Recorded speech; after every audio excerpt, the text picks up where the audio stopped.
Hey guys, welcome to AllTechAllDay. Let's talk about RAM. So, RAM is something you may be hearing a lot about, VRAM, standard RAM, whatever you want to call about it, and that is because of AI. Now, AI has to gobble up a ton of information, process that information, then output a ton of information very quickly, and it has to do it in large amounts. To do this, it uses RAM, right? The CPU and the GPU are your processing units. It uses the RAM to communicate with your storage drives, which store the information that apps need, that AI would need to do all of this stuff, basically, to put it simply. Now, when it comes to RAM, it's a volatile memory type. That means while there is power to it, it is going to be able to store and update ones and zeros. While there is not power to it, it's not going to be able to store that information long term.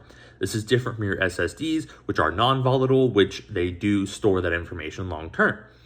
Now, why do you need RAM? Well, it's because computers have to transmit information. And if you were to link your storage drives directly to your CPU or to your GPU, it wouldn't work, to put it simply.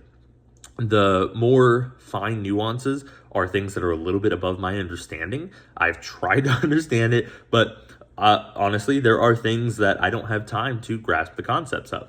But the idea is RAM is supposed to bridge the gap between your storage drives and your processing unit. It is supposed to make that transaction smooth. And the more RAM you have, the more information you're able to store in the RAM, and the quicker your CPU can access that information. That's why more RAM is good for gaming. That's why more VRAM is good for gaming. That's why more VRAM helps you with your AI processes. That's why more desktop RAM helps with your AI processes.